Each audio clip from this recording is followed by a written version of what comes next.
Small announcement. Change of plans. I know we said we'd be watching Class of 74. John had to go on a little secret mission, so we're going to watch Class of 74 next week. But this week, in John's place, we have George O'Connor, friend of the show, New York Times bestsellers, filling in for him. Is that good? Hi, everybody. It's me, George O'Connor, pal of the SETI BIMCO program, New York Times bestselling author of Olympians, co-host of the Hypothetical Island podcast. Hi, I'm going to be your John today. John said, please don't touch his My Little Pony collection. I've already resorted them by color and size. I've placed several of them into sexually compromising positions. I even popped one of their heads off and switched it with another one. So he's going to be upset, but it's going to take him a while to notice, I think. Okay. Why do you have that bottle of olive oil? Well, the olive oil is to help me pop the heads off. Also, if you work it into the My Little Pony's manes, makes it silky and smooth. It's the SETI BIMCO Show with your hosts, Tim and fill-in co-host, friend of the show and New York Times bestseller, George O'Connor. Don't worry, we ordered enough olive oil. So I hope that we certainly hear from John. I know that, people who've been listening to the podcast, there's been a lot of strange happenings in John's world. We're not going to get into making jokes, but he will hopefully be checking in at some point during the episode. Yes, maybe. Why do you think that? I don't know. I just, John and I, we have kind of a shining, It's like... Did you fall into a coma and wake up with the ability to see the future? Well, okay, it's funny you say that because sometimes I'll be sitting there late at night and I just kind of fall asleep and I wake up and I feel like I am John. Is that weird? It's yes, almost like is. we switch places. That never happens to you where you just kind of inhabit the body of someone you know? Mm-hmm. It's interesting because John's taller than me, so I enjoy having the extra height. Yeah. I'm trying to yes and this. I don't know where you're going. I don't know either. Are you wearing... Are you really John? You're just wearing George's skin? Is that what you're saying? Man, that would be messed up, right? I don't know what's going on. I'm doing a pretty good imitation of George's voice, I think. I really got the nasal quality down. You can do a better English accent than John. Give me something to say in English accent, I'll do it. No, I mean Irish, sorry. Say hoity-toity. This is the beginning of the show. It's a hint of what's coming. So later, we're going to have Mikey P on later, who has been a guest on Movie Mixtape, June Pod. He's going to share his... And he's going to share his embarrassing high school story. I have no idea what it's about. No idea at all. No idea. Might not even be embarrassing. Might be uplifting. It might be about his first... Depressing.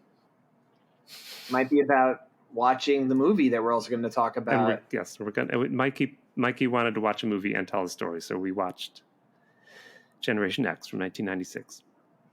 The X-Men adjacent pilot that never went to series.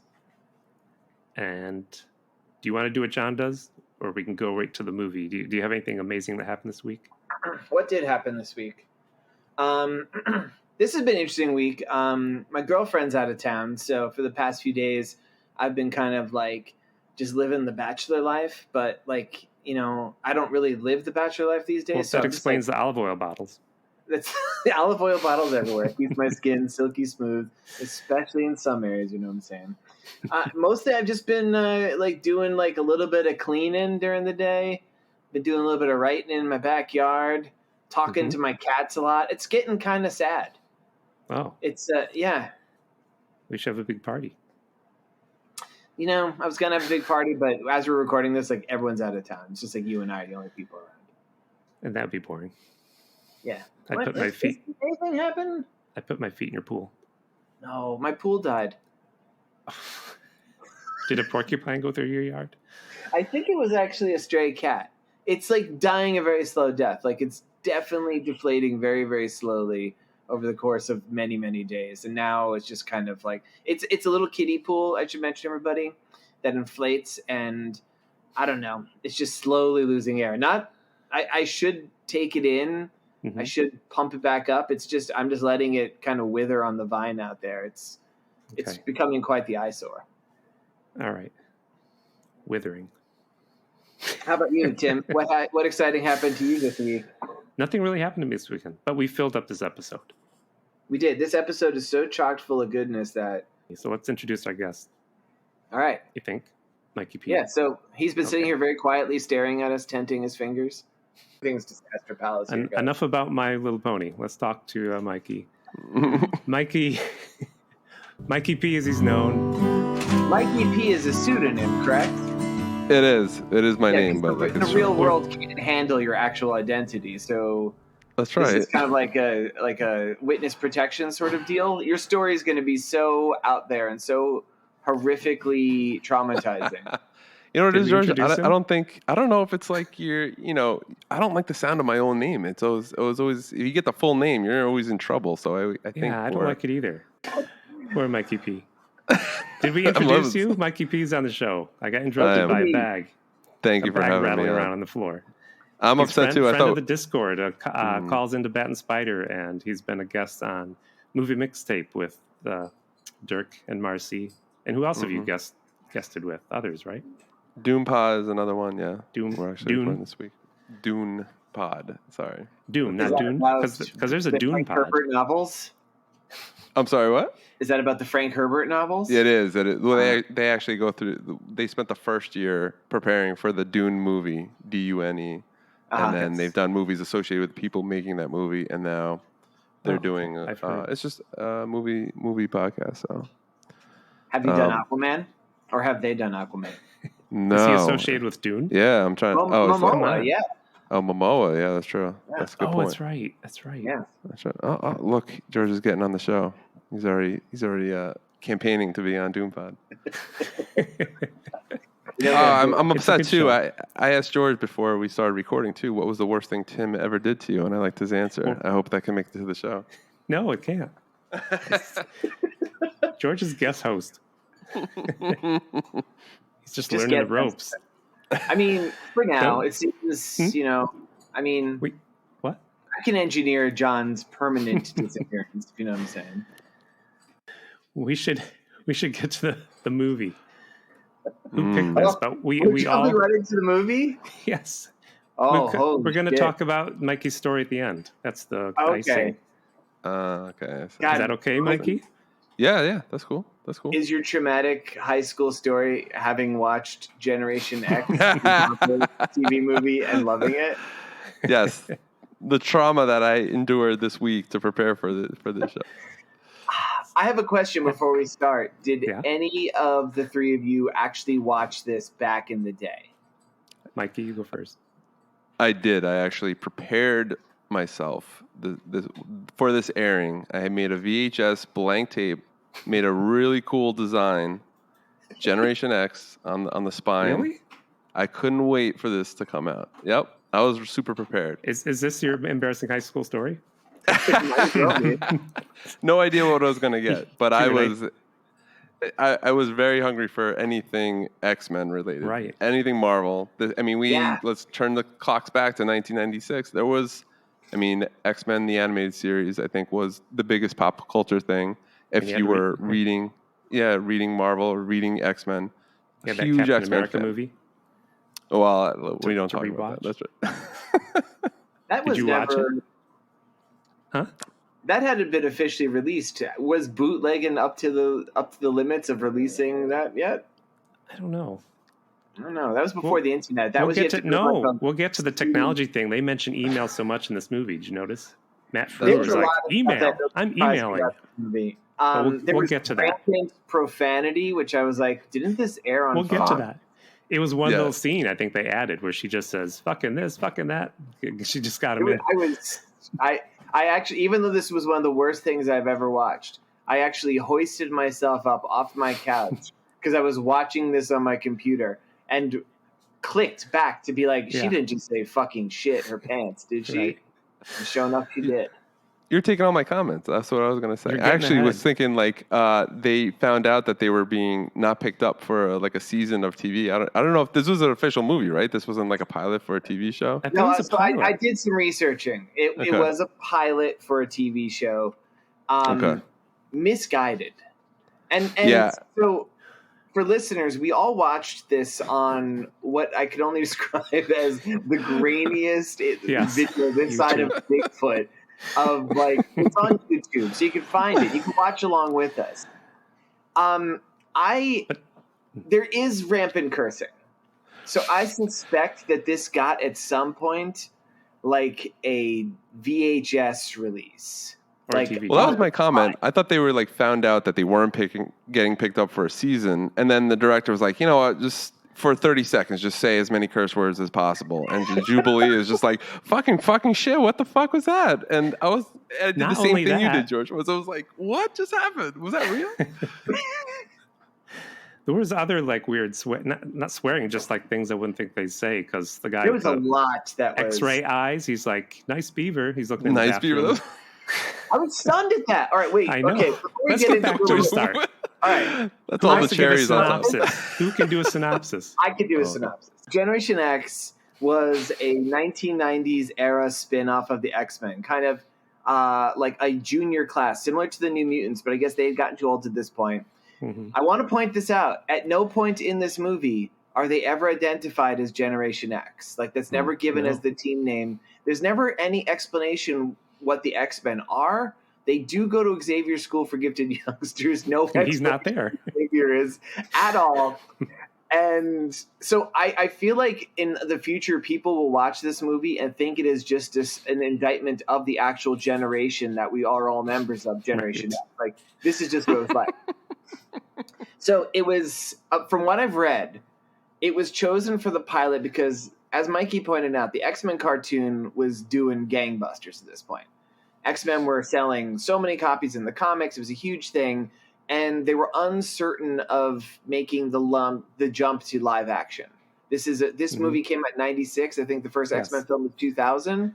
Mm-hmm. So they tried this with a property that was adjacent to the X-Men, but if they fucked it up beyond belief, it wouldn't damage the brand.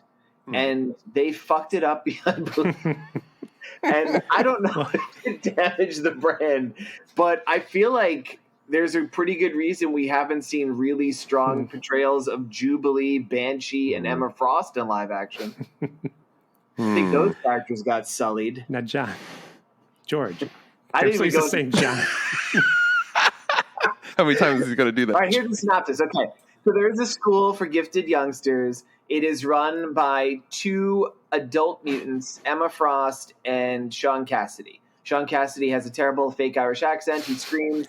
Emma Frost has the power that when you kind of look at her, like a fan goes on or something. I think it's those superpowers. And this is a world where mutants are a known entity. They're everywhere, a character says. There is a Mutant Registration Act. We don't learn really anything about that. Mm-hmm. And if you are an unregistered mutant, really bad government people will come and take you away. And we don't know what happens to you then. So this school goes around and recruits students. And the students that they have recruited, it starts off, we meet Jubilation Lee, who makes fireworks. Non-Asian Jubilee, by the way. Yeah, she has been whitewashed. It's stunning. Don't go into that story. This isn't a comic book podcast. And a guy named, I don't remember his last name, Angelo, he is the mutant known as Skin. I have a lot to say about him as well. He's stretchy, vaguely.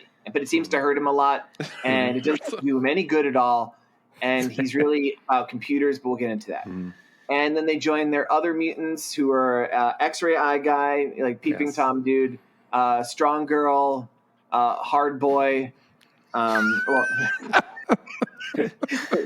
Hard boy.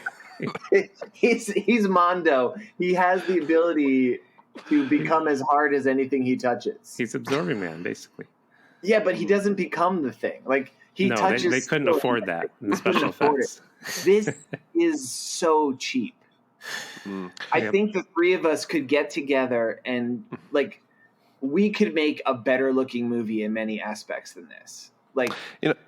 I was trying to look up the budget. It was $4 million, and I feel like that's pretty substantial for. I feel like you could do something with $4 million. Matt Frewer, he had a hit sitcom before this. Do you know that? Doctor, and Max Headroom.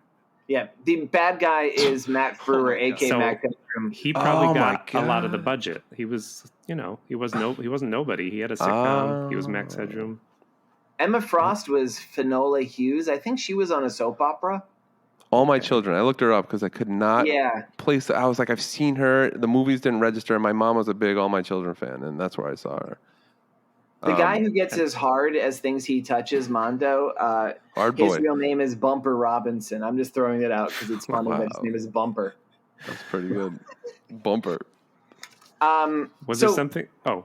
Here's where I should pick up the plot again, right? So the mutants all get together at the school where they're being trained to be superheroes. They literally say that. But Matt Frewer is like, he's basically the Riddler from Batman Returns, the Jim Carrey one. That's not Returns. But he's also basically Freddy Krueger. He's totally Freddy Krueger. He has a dream machine that lets him go inside people's dreams, and he can make people fart on cue, and I'm not even making a bad joke. This is literally the plot point. I have a lot to say about that, George. Nothing about mutant stuff. He wants a mutant's brain for some reason. Because there's a nonsensical idea in this movie. If you're a mutant, you can walk around in dreams. They mention that once in a while. Yeah, but then they don't do it. Like they literally have. There's like a weird like medical table in one of the rooms of the Xavier Institute that it's called the Dream Machine, and they could go in it and stalk people. I think that table was in Star Trek. Are you a big Star Trek person, Mikey? Next Generation. You're not. No, for some reason I was. Never mind. I guess you had to pick a camp. I was in Star Wars. I'm sorry. Conversation. Sorry. It's funny you mentioned Max Headroom because I thought the lab that he was in, I was like, this looks straight out of LA. And I made a comment, Max Headroom, and I was like, nobody's going to remember what that reference was. But it looked like something futuristic. And I didn't even realize that was the same guy that played Max Headroom. Whenever he was hanging out, the colors were like the 60s Batman show. Yeah, that was definitely like the director was making a comic book centric decision where there was always off to the side a green light cast on the characters to give them like a comic pop, and everything was Dutch angled.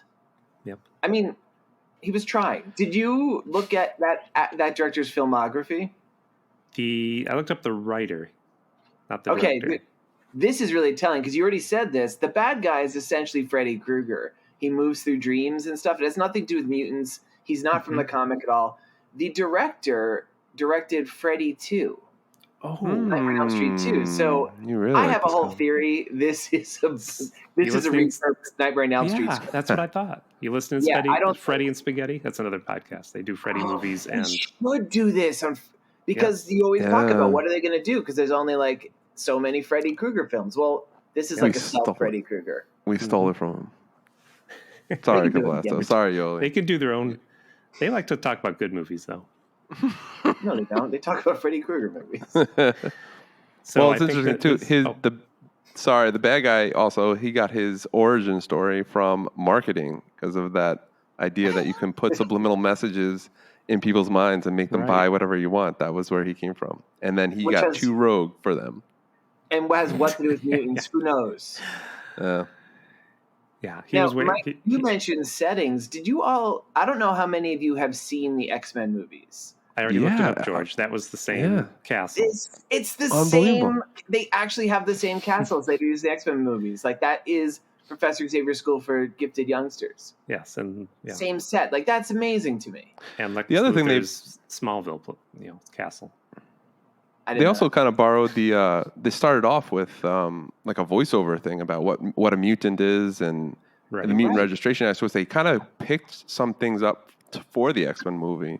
I mean, I know we're going to trash it, but I want to talk about some good aspects about this movie. And one is like it did feel cool. Like it did feel like an X-Men type of spinoff, even though it was poorly executed. I felt like this tried to be as devoted to the X-Men as possible.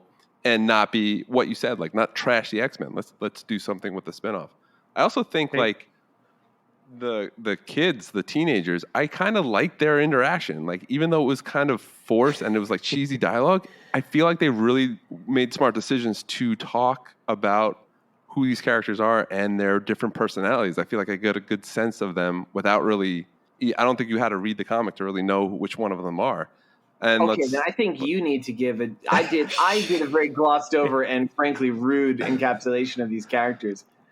Tell us. No, not at all. I don't know these guys. Go ahead. Oh, I wanted to hear you give me the encapsulation because I definitely forgot at least one. Oh, I forgot. I forgot Monet. She does nothing. Yeah. Do we see her back at one point? She was wasn't she the one getting changed in the Is she the muscle girl? No, she's the muscle girl, right? The muscle girl is she's the one. She's the one at the beginning because they did this a lot. Oh, yes. They stuck her in her underwear on the bed and talked to the new girl. It was like, okay, that's right. Because Emma Frost had just been on screen, and Emma Frost wears low cuts, stuff. Okay. So if we're gonna talk about this sort of disappointing and upsetting stuff, we'll get there. The very white Jubilee, no longer Chinese American. There is a big graphic on camera stating she's 15 years old. The actor playing her is definitely 30, but that's besides the point. Wow.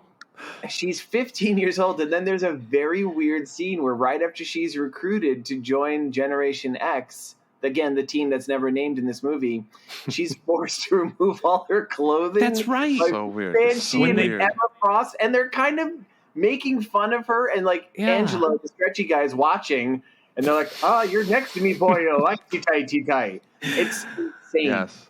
It's so unnecessary. You're getting ahead of me. They make them get naked just to scrape their shoulder. Too. That's all they did, right? I mean, that's all we got to see. But the camera, it was from behind, so we only saw her from mid back down. We don't know what was going on underneath. It was probably propane. I will say I love the faithfulness of introducing Jubilee at a arcade, just like in the animated series. I thought that's the best way to introduce any character. Mikey, your head is way too much into the comics. I'm trying to give some counterpoints here. I thought that was cool. Yeah, she even mentioned he worked on Virtua Fighter, and then they cut to her playing Virtua Fighter in the. And did you see the X-Men game in the background? I missed it. I missed it. It was a whole advert for Sega. I couldn't see through the webcam that we watched this a lot. That's really odd. It's like they must have paid some sort of money to these filmmakers. Like, hey, give us a good mention. Mm-hmm. And it's literally mentioned that the bad guy goes into people's brains and puts ads for Virtua Fighter, and they're like, that's what you want to be out there. And Matt Frewer was hanging out in the arcade. Good why? He was. It would have been no story. He's just trying to pick up teenagers. He was a total Freddy Krueger pedophile type character this whole movie. He was licking the girls' faces. That's the thing. Did he know what he was playing? The real thing about this movie. The lowest point, I think, if we could, is what's his name? Max Frewer? Let's just call him Max Headroom. Matt Frewer. Max Headroom. F-R-E or Max Headroom. See, I didn't know who he was, and I honestly just thought because of the time he was doing a huge embellished Jim Carrey impression. I thought, so, and he was way over the top, and it's fine for a couple scenes, but there's probably he eats up half of the screen time, I think, and there's just way too much of him just being way eccentric and just over the top, and it just it's cringeworthy almost. Oh, and I think that's I think if you take that out, you have more of the kids. It could work. I think if I was looking at a producer picking this up, Mikey, I'd be like, we're taking this out. This guy's out. I'm thinking we could do something with this. I'm trying to look at the good. About the opening scene then, because we're going all the way back there. Yeah, because that's when I knew I had to turn it off for a second because I'm like, oh, this is gonna be bad. We're in a dimly lit studio. There's no discernible walls. It's just a big empty soundstage. That's right. There's a little bit of medical equipment in there. And Matt Frewer, a.k.a. Max Headroom, is about to do brain surgery on a captured mutant. Who's awake. Who is awake, which I think you have to be awake for brain surgery, honestly. But this mutant was just wearing a straight-up rubber monster glove. Right. It was so piss-poor looking. And I'm like, oh, this movie is inexpensive. With the $4 million... I would say $3.5 million went to Matt Frewer. So. $250,000 went to Finola Hughes. The rest of the cast spread the rest, and they snuck onto the Xavier estate and filmed the rest of the scene. They had no permits.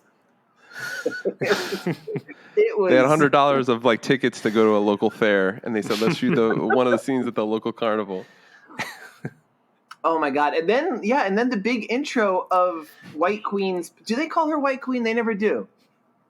No, they just said Emma Frost. Just Emma. Yeah. So Emma Frost, aka the White Queen, her power, there's a scene where she busts in suddenly in the middle of it. She's like, don't put that drill in that weird rubber monster hand guy's head.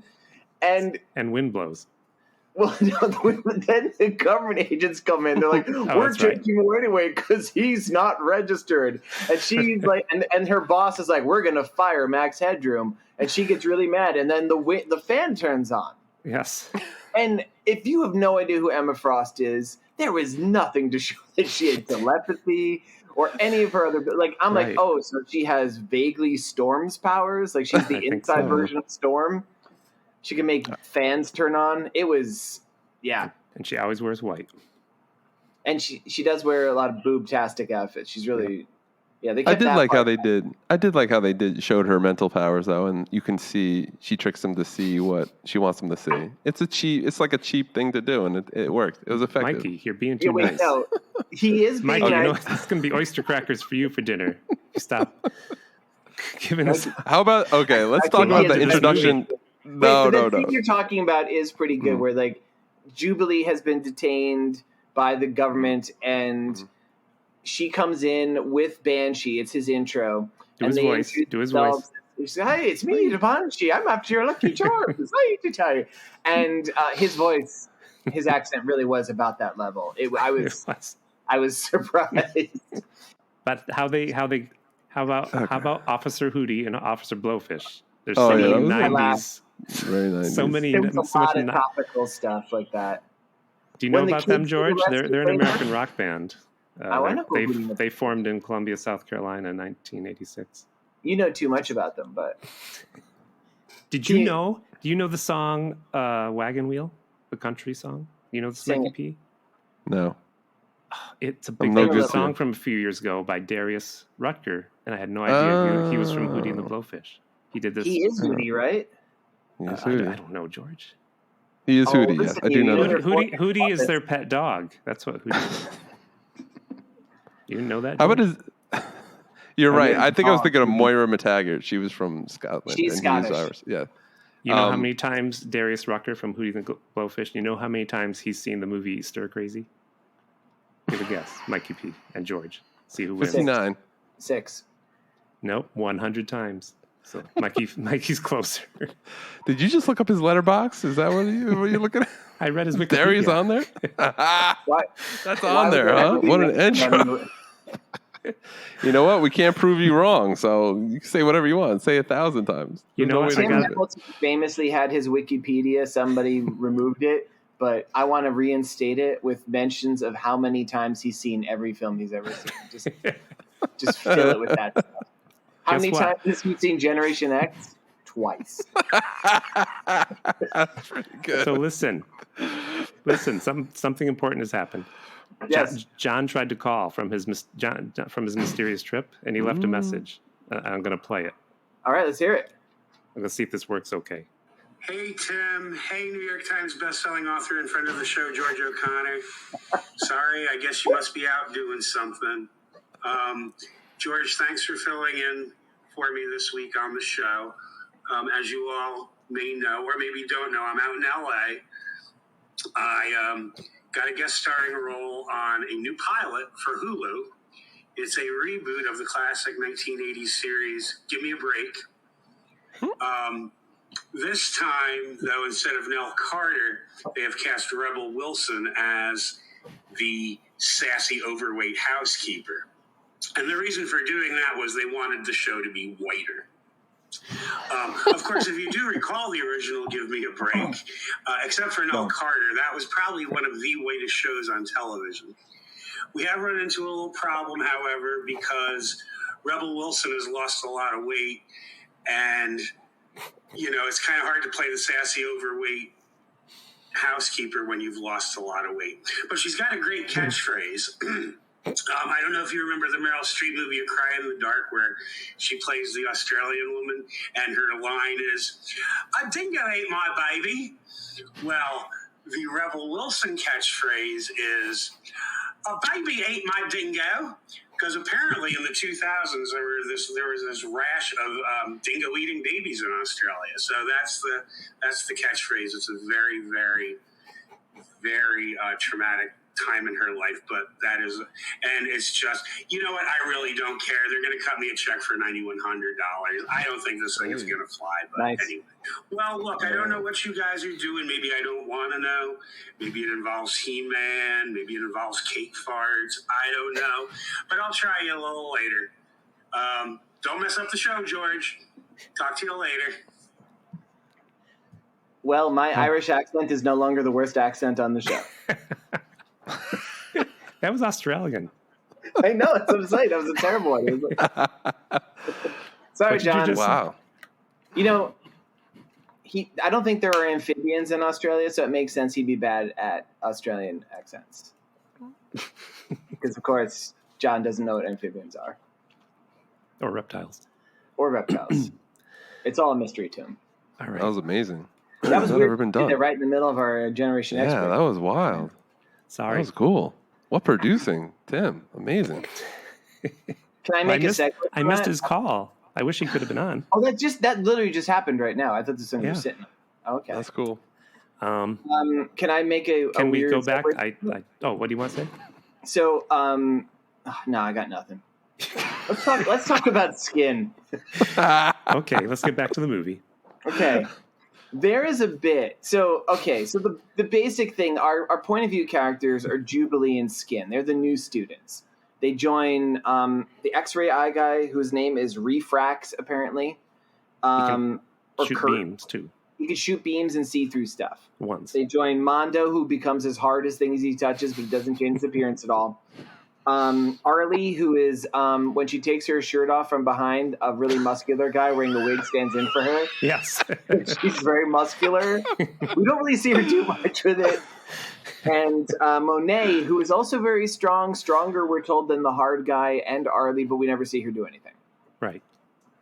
And, so Skin, let me say that stretchy powers are my least favorite powers of any character. I don't know how you guys feel. I hate stretchy characters. Mr. Fantastic's okay. He never got nutty with it. He didn't turn into a car. Yeah, he doesn't. He's just stretchy. Yeah. Skin, Angelo, is stretchy, but it seems to cause him great pain. His arm only stretches.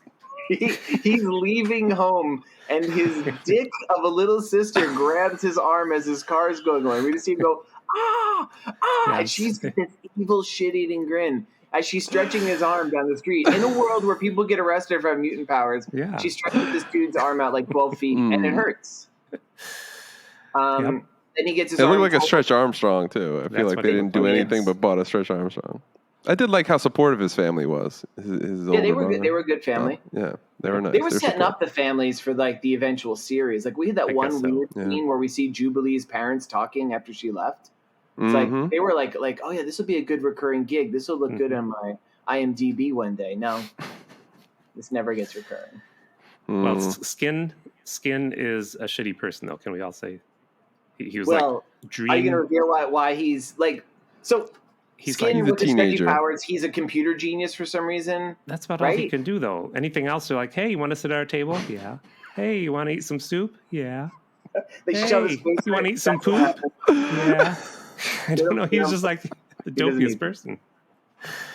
Everyone picks on him, even the other Generation Xers. So Banshee immediately seems to realize this guy's a loser, and they make him just the only way he trains is to train on like computer simulated. I assume that was the Danger Room, even though they never named it. God, yeah, it was like if anyone's ever played like Five Nights at Freddy's, he's feeling sad. Jubilee's feeling sad because her parents don't love her. And the two of them break into a secret room where there is the dream machine. Right. That Emma Frost stole from the beginning with the guy with the rubber hand. Mm-hmm. There was two dream machines. There was the one that Max Headroom had, and I guess he remade a new one. Yes. Oh, and I thought that was Cerebro. I thought that was supposed to be represent Cerebro. You're paying attention to this plot. Wait, George. I can the dream machines. It was Cerebro. They did show Cerebro. They did. Cerebro was literally a fucking desktop. That okay, I missed that. Couldn't make it out in the pixelated version we saw. It was again because they spent all the money on Matt Finola, who's the rest of the cast, and they snuck into that building. Well, we got to back up too. I think Angelo sold out what did he do? Because he wanted to get with a girl in town, and so he was selling them out. That was a precursor. Her dreams. That was where. How about somebody explain what the Dream Machine does? Oh, who's going to do that? Sure, go ahead. Well, I think it let Max Headroom into the dream realm, and he was like, who was not a mutant. No, that's why he needed a machine. And there seemed to be books at the library for you to read and be, oh, you can go into the dream realm, but you have to be a mutant. So that's as much as I understood. Which is weird because the mutants that we met, Jubilee and Skin, who go into the dream room, they need the Dream Machine too. Oh yeah, dreams are another dimension. They're not just your mind, your subconscious. You're going to a real place. Yeah, because Sandman lives there. Yeah, and the Sandman's there, and he's got a talking raven. It sounds just like Patton Oswalt. It's really weird. Have you watched it yet? I've watched half. Sandman. What? Oh, I haven't watched it yet. I heard only good things, so. All right. We'll move on. All right. Oh, okay. Sorry. So I think before we get into what Skin and Jubilee do, we need to say she wants to go to her parents' dreams, which is creepy because she wants to know why they got rid of her, right? Yeah, because they send her off to school. And they clearly never say goodbye to her because Officers Hootie and Blowfish take her and put her in a van with Skin, make her take her clothes off in front of Skin, and then that's it. That's her life. And did she visit both her parents' dreams? Her parents are in the same dream together? Well, it seems like her parents were actually not asleep, and were just sitting there having a conversation, and she astrally projected herself to spy on them. Okay. And then Angelo uses it. He had gone earlier to a fair, Angelo was Skin, and he had met this cute girl, but her friends were real jerks, and they say terrible things later. They use the R word That's right. 9 times. You go to Xavier School for R words. Oh, yeah. Rhymes with petard. That's right. That's right. And yeah, he's in love with this girl, so he wants to meet her, so he goes and spies on her in the dream realm. Creepy. But the problem is, Max Headroom, shows up. Matt Frewer, has already created another one, and he uses this for marketing. And this is the most bewildering scene in almost anything I've ever seen, where he's meeting with his boss, and his boss is like, "That's Matt right, Frewer, you gotta stop being crazy." He's like, "Don't worry, boss, I got it handled." Bibbidi blah, bibbidi doo. The next day, they have this meeting with all these high-powered executives, and he's being full-on Jim Carrey Riddler, and he goes, Matt Frewer, he goes, "In about 3 minutes, you're all going to have an..." Wait, I wrote it down. I have impression.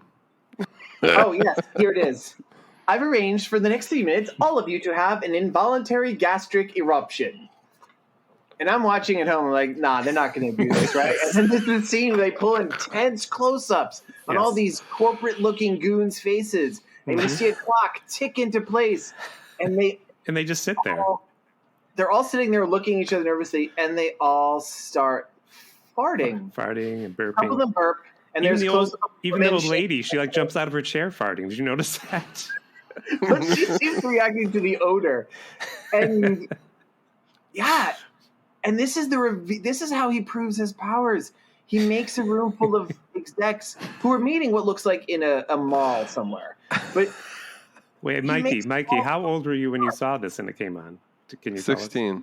16. Oh, so you might have been just a little. I'm thinking they made this for 8-year-olds to laugh hysterically at this scene, but the rest of the movie is totally not for 8-year-olds. So I was very confused. Write it now, George. What should they have done? How could he prove his power in that room full of people? Oh, did I interrupt you? I mean, no, I don't know. Well, before that, he shamed that man for dreaming about wearing women's clothing. Yeah, that's true. That's true. He's like, you should buy the dress or the lingerie. I forget what it was. Oh, everything he says is a wacky non sequitur. I know. And if you're trying to show the 80s in something, you show a picture of Reagan, a picture of Max Headroom, a Rubik's Cube, and I don't know, E.T. And that means 80s to people. This guy is iconic, and here he is he's making people fart on cue. I think they were, I think they thought 9 and 10-year-olds were going to watch this show. I don't know. Well, the man who wrote 21 Jump Street. That's who wrote this. Oh, really? the showrunner for 21 Jump Street. I mean, I thought the most unbelievable aspect of that was all those executives didn't want this power, actually. Even though they farted and embarrassed themselves, I'd be like, this is actually pretty cool technology. We can do whatever we want. Yeah, they actually say that's like a step too far. I'm like, would they really ever do that? Really? A step too far. And do they unplug him then? Is that why he becomes like a creature? He gets sucked into the dream realm? Yeah. I forget. I guess if you get unplugged while you're plugged in, like you become catatonic or comatose in the real world, and he does this weird twitchy stuff. But then he becomes kind of like Nightmare or the Sandman, but he's in the dream realm, but he's like obnoxious. Yeah. And he just hangs out there waiting for Jubilee. I almost said Jujubee. And Skin to kind of show up and stuff. But then he totally Freddy Krueger's them. I need to back up. Yeah. You're totally missing their first day in class. What a terrible teacher Emma Frost is. Because she makes all these remarks like, how do I concentrate and relax? And she's like, pretend you're playing with yourself. Oh, I'm like, what is going on? That's right. That's right. All right. No, how do I concentrate and relax at the same time? Yeah. You know what? And she had other comments that I forget. They're all inappropriate. And also, that reminds me, the only other time... There was so much spicy stuff like that. Things that were just like... The only time that Skin got twisted beyond his hand was they gave him that weird titty twister. And his whole... They gave him a purple nurple, yeah. And his whole breasts twisted up. They spent the money on that. They just stuck gum to the actor's chest and pulled it back. That's all it was. Great. But there's definitely lines that couldn't have aired. No, yeah. Nope. There is the line later when after they encounter Matt Frewer's character, whose name is Russell Tresh. I feel like I should say that. When they meet Russell Tresh in the dream world, Jubilee's like, that guy's scary. He's like a Freddy Krueger. She doesn't say that. And Skin's like, I don't know. He seems pretty cool. He's helping me spy on this girl I like. It was totally creepy and stuff. And they're comparing notes, and Jubilee all of a sudden goes, I was fucking shitting my pants the whole time. I know. It's just... And I'm like, this is the part of reference. I'm like, that seems against standard and practices for like 1990s Fox 5. She says, somebody forgot to. It was probably like an scene. outtake, and they were like, they forgot to take it out of the actual thing. See if anybody was watching. But I wonder about there that are scene. those other things. Like you mentioned, the guy with the X-ray eyes mentions looking through a bathroom door and staring at a girl's beaver. Yeah. I was like, ugh. He's holding a magazine it's like a porno mag called Thong and Muscle. I didn't And he see goes that. to Mondo, and he's like, it's a close-up. He's like, oh no, I think she looks like Arlie, the strong girl. Yeah. Is Generation X the X generation? Is it bad? Like, does this represent us? Are we bad people? I just think it was a bad movie. Hmm. Come on, because Northern Exposure was on back then. Didn't you watch that? That was all like good people, funny people. You guys just look at me like, what? You never saw Northern Exposure? It's funny. Out of all the things that happened in the 90s, you come up with Northern Exposure. Mm-hmm.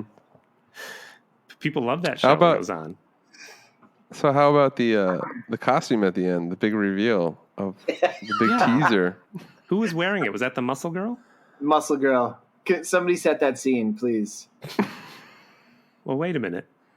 That's the last scene, but we do have to get to it because we've talked for 45 minutes. Well, should we just say, like, so basically...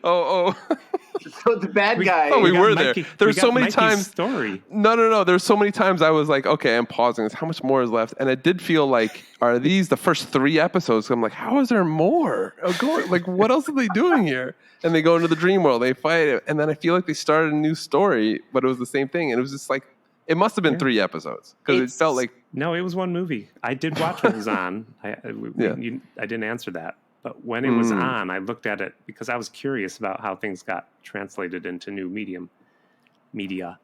And just like George at the beginning, I was like, oh, this is bad. And I think I did laundry. I think I did stuff. I was home because I remember seeing parts of it, but I was away. I was like, you picked up it was bad as a kid? I wasn't a kid in '96, George. I was an adult looking at stuff. You were a relative child. But no, it was bad right away. But I think we were so hungry for something like X-Men on the screen or something like that we wanted something. Like even like what I said to Emma Frost, where we saw her tricking the guys into seeing them in different costumes. I was like, that's cool. That's okay. I part saw was you mean good. Power. Yeah, and I'm like, we were so hungry for something live action. I think this crawled so X-Men could walk. The movie that came out 4 years later. How about that? Well, But this was. I'm sorry. I'm just saying, this was basically a Freddy Krueger movie, pretty much. The It's mutants definitely each had used to their be powers refurbished. once or twice. They couldn't afford to do it any more than that. Well, then the way at the end, okay. When he So they wraps all join up together to defeat the bad guy, who, let me just say, he's the Matt Sandman, Frewer, basically now. He's the Sandman. but he's not, because he's just this skinny guy wearing a multicolored muumuu. Why was he dressed like a wizard? That at the was end? weird. Yeah. I don't know. He's got Angelo strapped to a table. He's going to do the brain surgery. This was the one part that made me laugh out loud. Do you guys remember this? Yeah, so he was going to drill him in the head while he's awake again. While he's awake, the drill is like a centimeter from his head. And he goes, Angelo, you probably think I'm just like a real jerk for this, but I just got to tell you, I really hate your hair. Yeah. And I was like, what? Angelo, I mean, it wasn't great hair. And then he weirdly... You think he ad-libbed that? He did, for sure. And here's it was the end of the day. Really weird part. He looks at the drill and goes, have you been circumcised? Yeah. Yeah. Weird. It was all weird. Generation X shows up, and they all take turns using their powers on the powerless, skinny, middle-aged man wearing a multicolored muumuu. Their powers are very unimpressive. Well, they blow him through a brick wall. And then he becomes omnipotent, he says. And then he becomes omnipotent, and then for the first time, Skin uses his powers, which he's screaming in pain the whole time, to cocoon him in loose skin. They fall. I looked away from the screen because I was just like, whatever. Yeah, I didn't watch. I mean, not because it was intense, just because, like, I don't know, like, there was a dust mote that attracted my attention. And then I'm like, oh, Skin's alive. I guess they saved Skin. I don't know how. Yeah. How did they save Skin? He just escaped after they fell into the void. He came back. It's one of those things like, well, I defeated him. Fly? No, his hand stretched up to the brick wall. I hate this movie. I was fast forwarding at this point. Then the movie ends. The bad guy, there's a close-up of him twitching in a hospital. He's alive, but his brain is lost.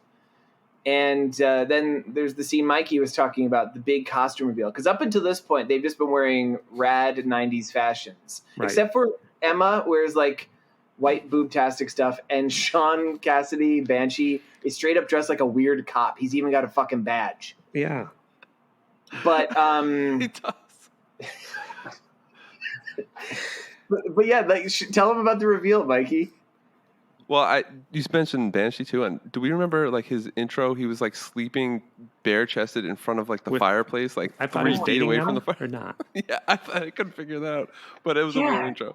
But the intro was, I don't even remember. She burst through the door. She burst through the wall, and she's wearing red spandex and some yellow highlights. Wait, did she burst through the wall? Yeah. I don't remember. He's got a, No, you're confusing scenes. Sean is introduced. Emma appears to him, I think, in his dreams.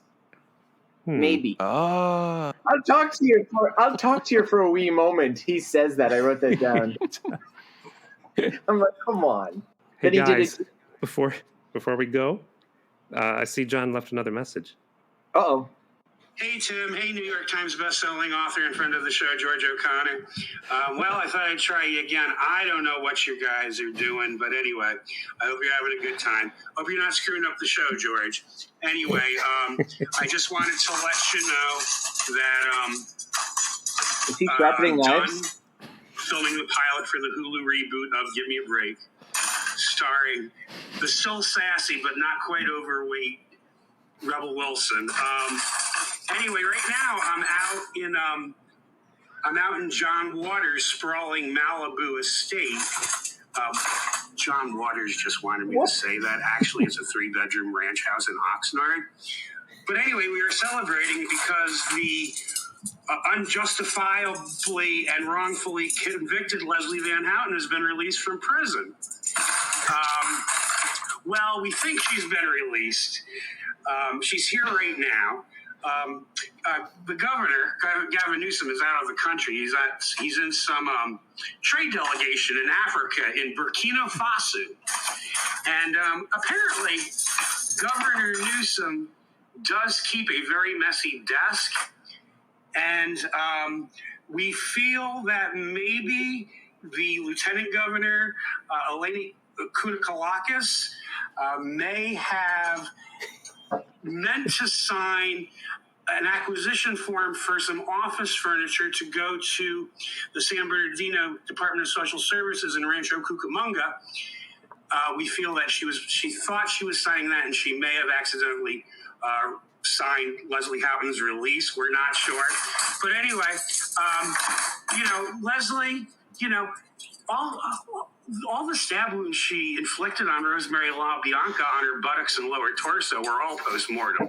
Sweet gal. So anyway, I'm preparing a celebratory meal for Leslie. And hey, where are all the knives? All right. Every reference he made was lost on me. Every single thing It was John not. LaBianca? Leslie Van Houten? You know who she is, right, Mikey P? Is she related to Milhouse from... No. She's part of Manson's girl, one of Manson's girls. She's Everything the one... you talk about. Give me a break, all this stuff. It's every reference the two of you make in the show is like whoosh over my head. I'm like, what? You know the Manson murders. Come on, George. I do, but I didn't know who Leslie Van Houten is. Or she's the one who said, I didn't kill anyone. I just stabbed them after they were dead. And John Waters is always championing her to get out of prison. And did she really get out of prison, or is John just having an episode? I don't know. John just All called. right, I'm looking this up. What's her name again? Van Houten, what? Leslie Van Houten. Leslie. John, John, you derailed the show. We've talked for 50 minutes. We got to get to... How long's your story, Mikey P? How long's your high school story? It's probably like 5 minutes. Don't worry. We don't even have to say. We're not going to cut you out. Don't worry. If it's 15 minutes, you'll stay. Remember when Marcy was on the show? There was an hour and 15-minute show. That's fine. I'm not in a rush. I try to keep it an hour just so I think people will listen. Oh. I don't know. So you don't have to do any editing. I see what you mean. Oh, no. I mean, I think people... I think you need to edit this one. People don't listen to over an hour of a podcast. Oh, I see what you're saying. Every episode of my podcast, Not of me. Hypothetical Island, is an hour and 15 minutes, and he knows this. But I know just it. I'm not... just challenging me. Nobody listens to your shitty show, George. I listen, George. 15 minutes too quick. You just did a Cryptozoid episode. I enjoyed that. Ooh, I should have called it Cryptozoid. Is that right? Is that how you pronounce it? Cryptozoic. Cryptozoic? Should we describe the final scene with the reveal of the spandex? We kind of. Well, we're done. Yeah. Oh, I was going quick. What did you want to say? Did you like the costume? Yeah, I kind of. Yeah. I don't know. George wants to talk about it because I kind of was like not really watching at this point. That out of a team of like 7 or 8 people, at the end there's just one of them staying there in a costume because the budget was so low. They're like, yes. Costume. And he said, "Here's your new costumes," and they all look up and kind of smile. Oh, like, really? And they kept doing insane lens flares off the X belt, right? Mm-hmm. Which doesn't make sense to us because we never learned who the X-Men were, that the team was called Generation X, or anything. Okay, but George, listen. Now that Max Headroom's out of it, the bad guy's gone because he was the weakest point of this, to be honest. Imagine this team, these cast of characters you got to love. They all have costumes now. Don't you want to watch the next episode of this? Aren't you picking this up if it's on TV? I mean, I would definitely watch this week in Wake Out. Yeah, of course. Think about just like the teenage angst and the drama that can unfold. I want to see what X-Ray guy, like who else does he look at naked? I didn't realize he was X-Ray too. I thought he was like Cyclops, where he shot stuff out of his eyes. I didn't even get remember when he's kissing Arlie and he looks down and he sees through her pants, and that's when he runs away because he doesn't want to see her naked that way. And then it's like a little bit of drama. See, I was worried he was taking them off. I thought he was going to blow her away. Like I thought, like something was going to happen when he took off those goggles. I thought, I got it. It's weird too that the guy they made up, he basically has Cyclops' powers, and his name is Kurt. It's like, hey, let's remind you of more famous X-Men. I think you read that scene wrong, both of you. Really? When he was making out in the car, looking down at her butt, And he was trying to say, I could see her butt. He could see through her skin. He could see a big fart bubbling. He could see her intestines. He's like, I'm out of here. She's so muscular. Like the force she could hold in, and when it releases, it's deadly. Fart jokes. That's where I go. So, Tim, I mean, are you going to ask your big questions? Me? Yeah, it's quiz time. I'll call it the Bib Coop SETI Q&A. Brain Twister. Answering quizzes. Theme song. Do you like quizzes, John? I do love quizzes. Brainstorm. I'll call it SETI Q&A. Brain Twister. The Bib Coop. I love quizzes. The Bib Coop. I'll call it theme song. No. There's no wrong answers. This first stupid question: which character from this movie would purposely fart in a crowded elevator? I mean, Max Headroom makes them all fart at the same time in the same elevator. That's true. I was thinking what do we call him? X-ray guy. I thought he was going to do that. X-ray man. Why? Maybe X-ray guy farts on the kid who gets his hardest or if he touches, and that kid becomes gas. It's creative answers. Yeah, I thought the stretchy guy. They spent time on the titty twister joke. I thought he'd get punched once and his face would, be all rubbery and stuck. That'd be a funnier gag if this is for kids. But they couldn't afford that. What if Bumper Robinson, a.k.a. Mondo, grabs Stretchy Skin Kid, throws him on a chair, farts on him, and it creates like a whoopee cushion sort of sound? It's terrible, Joe. You're saving that for the next episode. If they got picked up, they would have done that. Every week it would have ended differently. In the dream realm, farts are silent. I mean, everything's silent. You just hear Matt Frewer in the distance farting in the dream realm. That's the only sound you hear in the distance. So that's a nightmare, not a dream. Wait, is that an answer? That's my answer. That's what you wrote down. I was imagining. Well, he would do it in an elevator, but then once he gets to the dream realm, if you're in the dream realm, it's all silence, and off in the distance you hear a little whistling sound or a little trumpet sound, and that's him farting. No, that's it. Next question. Right. Which character would have a podcast? Skin, because he's the computer guy. True. Yeah, we didn't mention that. But what's his podcast about? Yeah. Or spying on girls in their dreams. Yeah, that's right. Being a real fucking creep. We didn't talk about that, though. You did mention how he was the computer whiz, and they did mention email, and I didn't really think about it, but it was 1996, and that was like the big Matt technology Frewer, breakthrough. A few times, he's like, I'll email you, and he's saying it like it's, I'll email you. I'm from the future. Oh, and that's the other thing. When he did break into the computer, he was suddenly smart. He was like, let's show him let's see if they can deal with how I deal with the drug dealers in wherever he's from. Did you hear that line? I'm like, there was a line like that. You worked for drug dealers and you hacked computers. And you're able to hack the Xavier's computer because that's how he got into the dream room. Anyway, I'm not taking us back to this movie. Let's move forward. Okay. That's the end of the quiz? Just Well, do you have one, Mikey? I have a question. No questions. These are only answers. No, I have a good question. Nope, moving on. Mikey, which character would have a podcast?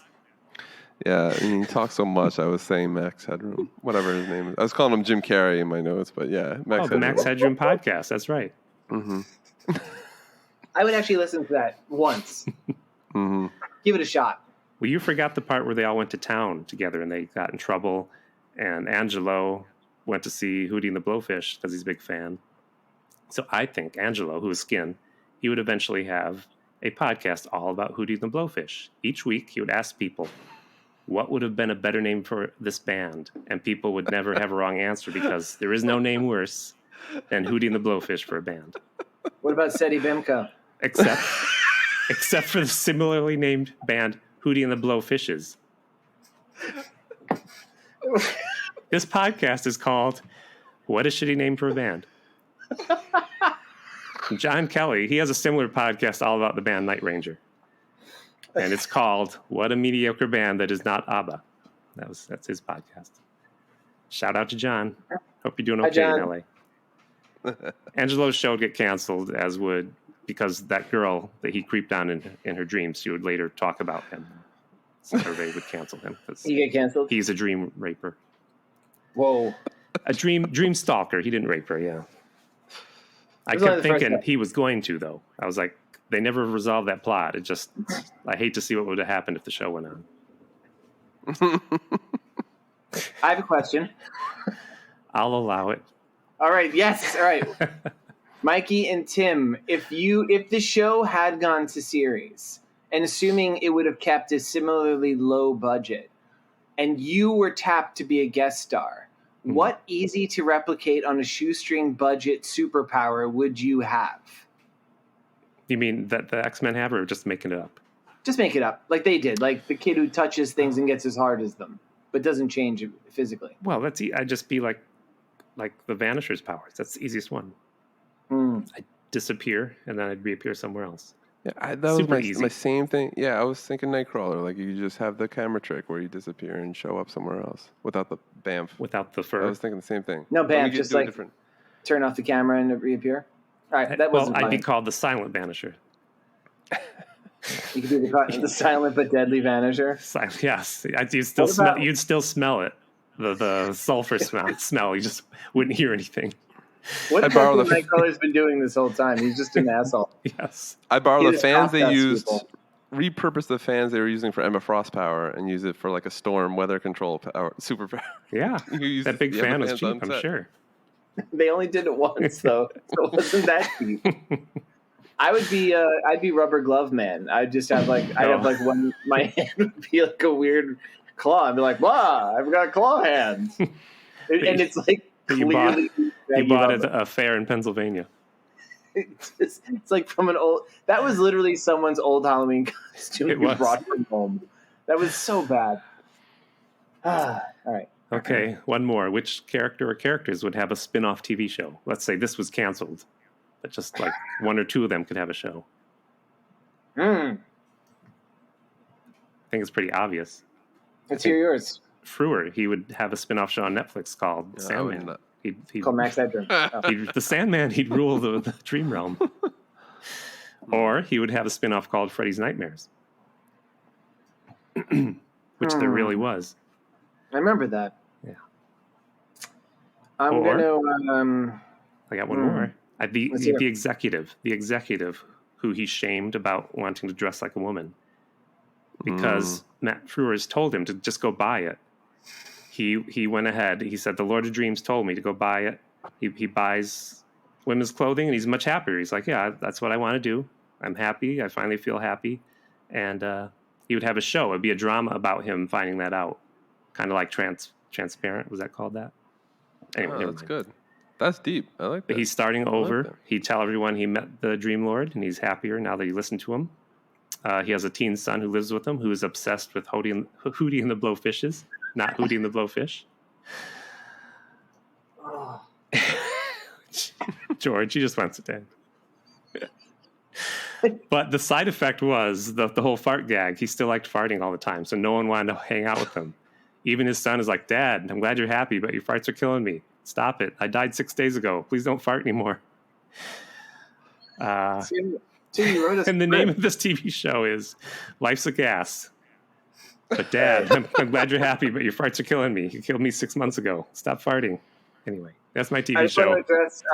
John kept beseeching me that please not to kill the podcast. You're reading the script of the pilot episode of Life's a Gas starring Matt Frewer. So I say, No, the man who he told him to buy the dress, who's like, "Yeah, that's what I want to do, Oh, and yes. I'm happy." You're But right. he farted too much. That's what ruined it. All right. Mikey, do you have a character who gets their spinoff? I mean, I did, even though it was under bad circumstances. I like the idea of Angelo and his girl meeting up in the dream world and just having a rom-com. And then when they wake up, they kind of go their own separate ways, but then they always go back to sleep and they have more rom-com adventures in their Interesting. dreams. That is nice. That's actually a nice one. It's like Romeo Right, and who's Juliet in the real world. They can't like meet. Mm-hmm. Right. Oh, I was going to say Angelo and Jujubee. No, that's- Stretchy and the Can't girl. say her name. Can't fucking say her name. All right, so here's mine. So I have learned from listening to this Eddie Bimco podcast, I've learned about Maude and the greater Maude universe Mm-hmm. and how it was. Is that Norman Lear? Yes. So Norman Lear would basically write these shows, and then he would do spin-offs of like not the most obvious characters because he doesn't want to break up like the dynamic. He would do it like about like it seemed like a popular thing was to be like the housekeeper would get their own series. Yeah. So I'm going to spin off Jubilee's parents, where it's just going to be them living a happy life wherever the hell that they lived. And maybe once an episode, they're like, didn't we used to have a daughter? But it doesn't matter because they have like disposable incomes. And like they don't have to worry about their crappy mutant daughter blowing up the arcade and all her stuff. Like it's just them having like the best midlife resurgence of love and lust, and it's just great. And then like maybe like once a season, the actor that plays Jubilee comes home and they're like, oh, and then it could be a different actress all the time. I had a memory from this when it aired when I was a younger person, a kid, whatever. If you had asked me, I thought that Jubilee was played by Courtney Cox. Really? Huh. Which doesn't make sense. No. Because Friends was already on the air at this point, right? Yeah, I think so. Yeah. But I would have 100% thought that this was like a weird misstep on her road to fame as one of the friends. Like that, like it was, then they cast Courtney Cox as Jubilee, but that's definitely not the case. You didn't think it was the woman from Northern Exposure? No. I thought it was the doctor, the guy, Joel. Well, that's that. That's that movie that Mikey kind of liked a little bit. I was trying to find some, you put on what could you have done to correct this, and I think there were things that were working that they obviously took and used towards the X-Men movie. I think. Is that me or you, George? Yeah, what's happening? It must be you. I'll give it a minute. But we live close enough by that it might come by me. Coming your way. But now it's time for Mikey to tell us his embarrassing high school story. My embarrassing. Right. You gave me a hint at the beginning, and I forget what you said. So, where'd you go to school? Can you tell us what state or what? Yeah, I want to back up a little too. My DMs to Tim, if we could reveal him, he was just like, yeah. And I was telling him like, I don't have like a funny experience in high school. And he's like, yeah, okay. So like on Monday or Tuesday, when are we recording? And I was like, well, like, I don't know. Like, he's like, well, we'll watch Generation X. I was like, all right, that's fine. He wasn't taking no for an answer, but I was like, high school is not really fun or funny. I hear these great stories and I don't have them. I went to school. I grew up in New York. When I was in high school, it was Putnam County. It's funny how I think you guys revealed what the town you lived in. I don't know if we could do that. North of Westchester, which is near to where the Xavier School of Gifted Youngsters is. I was in Mahopac, New York. So first day of high school, I was trying to think of the story, and obviously it should have started with the very first day of high school. I should have known what it was it was foreshadowing the next 4 years. What grade is that for you, though? Is that ninth? That's ninth grade. That's true. It's ninth grade for me. What was for you? We just had one big school from 7 to 12. So it was That's right. Yeah. Nightmare. Yeah. So ninth grade, obviously nervous. I had bad anxiety. And first day, you kind of figure you're just doing curriculums. There's nothing really to be nervous about. New school, first period, second period, I'm feeling kind of nauseous. I just figured it's nerves. Third period, it's art. I remember this. And I do not feel good. I'm sick to my stomach. And I'm like interrupting the teacher doing their thing and saying like, can I go to the bathroom? And they're looking at me like, you go to the bathroom. Okay, you're interrupting already. Leave everything there. I go to now I'm looking for the bathroom at school. Yeah, exactly. And I'm walking around to school. I have no idea where anything is. This is my first day in the school. I don't know where the bathrooms are. I'm not feeling good. It's empty. Everybody's in class. It's like the one time that the hallways are empty. There's not a soul there. And I'm sick to my stomach. I cannot throw up. I'm like the worst thrower up. I'm like ready to throw up. There's one woman walking around. I'm like, where's the nurse? I need to find the nurse. And she's like, I don't even know if the nurse... I don't even know if the nurse is here. I'll show you. She's like, the nurse's office over there down the wing. I was like, this is my first day of school. I don't know. Can you please walk me in the nurse's office? I get there and I just sprawl out on the bed. I'm sick to my stomach. I don't know what's going on. And the nurse is like, you're already playing sick? Like, I thought I would be like chilling for like the next month. Like, yeah. And I'm like, please, you got to call my mom. You got to call my mom. I'm throwing up now at this point. I've started saying, you got to call my mom. I'm throwing up over the side of the bed. And did you hit a bucket? Yeah, they you had didn't like get one to of the those. bathroom even? I didn't even get to the bathroom. I'm like throwing up on the floor. I'm like, I'm so sorry. I'm so sorry. She's like, Take it's that, fine. you jerk nurse. Yeah, exactly. And so like at least she knows now. I felt better because I'm like, she knows I'm not faking it. Because she kept going like, are you sure? Like, what class were you in? Are you nervous? Everybody gets nervous. I'm like, no. Bleh. My mom comes. We go to the hospital. Oh no. Yeah, and I don't know what's going on. They put me in a wheelchair. I'm throwing up at the hospital. I don't know what's going on. Wheelchair. And the doctors are doing all these tests. There's doctors sticking their fingers up my butts. Like it gets to that point because they have no idea what's going on with me. And I was welcoming. Did they take off all your clothes and then scrape the shoulder? The guy said he was a doctor. I don't know. But they're concerned. They don't know what's going on. They think it's appendicitis, but they're like, I don't think you should be throwing up like this. And they're like, we're going to keep him overnight. We'll run some tests. I'm throwing up all night. I can't deal with it. Oof. Wake up in the morning and I'm fine. I don't know if it's a day or two, but I'm fine. I'm perfectly fine. So then I go back to school. This is like 2 days later, and I'm like the asshole kid that like skipped out of like all the classes. All these teachers, like I'm going to class, and they're like, "Oh, you're Michael Palladino? Like, why weren't you here? Like, why weren't you here? Like, you're skipping out already? Like." And so now they have their eye on me. They think I'm like the troubled kid. The art teacher that I left was the one guy that I remember because all my books were still there. And he was kind of pissed at me because he thought like I was just skipping art class and I was taking advantage of the art teacher. And at that point, I really was like devoted to art. I really wanted to kind of become a better artist in high school. And so I'm off to a bad start already. And I was trying to tell him what happened. Here's my doctor's note. Anyway, the one reason I brought up this story was because that art teacher, he gave me a hard time, but then there was one day he kind of let us draw whatever we want. And I remember drawing, it was like a comic page. Naked lady. I know that's what it was. Naked lady vomiting. I'm like, this was me, but not naked lady.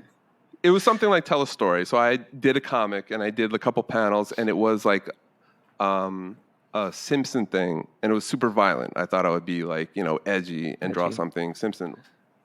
And so he's like, I'm going to, portfolio review you at the end of class. And I remember showing it to him, and he said, oh, I like what you did here. This is good storytelling, but you know what I have a problem with on this page? And I was like, yeah, I know the violence. He's like, no, like the violence, that's actually tame. Like, I don't even think it's that bad. My problem is that you drew established characters, and these aren't yours. And you should have drawn something that you created. Oh, wow. And at this point, I was drawing like Marvel stuff. That's all I was drawing. I was drawing my own Spider-Man comics, my own X-Men comics. Generation X? And that's why I mentioned it, because I really took it to heart and what he said, and I thought it was really important. And he ended up getting sick that year, and he ended up dying. Oh, and my God. I was thought about like what he said to me, and I did like on my spare time, I drew my own comic of like my own characters. It was just me and my friends. But like I said, like I'm not going to draw like a Spider-Man or a Marvel comic. I'm going to spend my spare time drawing my own comic. And throughout high school, I drew my own comic. It was called The Punks, and it was like teenagers get their own powers. And but I did like 6 or 7 issues, and I kind of think back to that teacher and that story as my not embarrassing high school moment, but just something that was just so otherworldly and so weird, and it kind of had like a bookend that kind of like changed my life at the end. So that's my weird, embarrassing story of being super sick. I never knew what happened. Well, you never knew what happened, and yet your art teacher died. What was going on at that school? He was he was in the dream world. He was an interesting guy. He had a prosthetic leg. He lost it in a motorcycle accident, and he was just like the older guy, like not so old, but like just I guess in poor health. And I remember getting a substitute towards the end of the year, super attractive lady that the gym teacher ended up marrying. But you know what's weird is like it's one of those teachers I think about. I really remember the conversation we had and what happened, and it had such a lasting impression on me. I don't know his name, which is super weird. I don't have a yearbook now to look back on, and I wonder if he even existed. It was Max Headroom, like coming to visit me. But that was my story. You had a heartwarming story. That's fine. Yeah, that was that was amazing.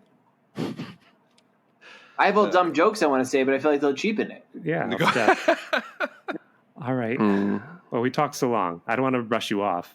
I appreciate you coming on the show, Mikey. You've been on like every show. That was fun. Except Bat and Spider because they don't have guests. So. Thank you. This was really cool, and I really would listen to the show and think, man, I don't have a good show, a good idea for the show. I don't know what I would talk about, but everybody's been such a good guest on this, and don't worry, it was cool hanging with you guys. I think people think it's a competition. No, I mean, no, not a competition. More like, what would you bring to the table? Well, George brought it. City Bimco Awards. The best story will win a lot of money, but there's no competition. I think your story was great in that it actually thematically kind of tied in with the comics. I didn't know we did it backwards. I was going to lead into, and I was reading comics to do. Do you want to give a shout out to anything going on? You work with? You just help out. Yeah, Tape Tech. help support anybody on the Tape Tech and support any of these podcasts. And I'm doing episode art for the movie Mixtape, which is a great movie podcast as well. I don't know. Okay. Watch Generation X. Yes. Bye, Mikey. Thanks. Bye, guys. Bye. Bye. Thank you.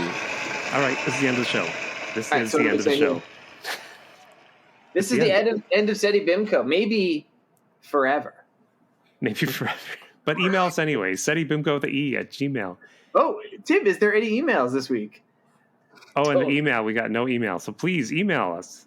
SETIBIMCO@gmail. On Instagram, SETI_BIMCO. At the Twitters, SETIBIM. On YouTube, you can listen for free. Email us, rate us, and listen. And check out George's Hypothetical Island. If you want to hype it. Yep. Hypothetical Island podcast with my co-host Riley Brown. Two comics guys talking to a bunch of other comics guys. We make up a lot of goofy shit. Yeah. Thank you, George, for filling in. It was my pleasure. If John ever runs afoul of the authorities again and has to leave town, I'm only too happy to step in. We'll see. He's hanging out with Leslie Van Houten. I need to look that person up. I can't believe you don't know who she is. No, I don't. My God. I don't know. All right. The show's over. End it. All right, fine. Bye.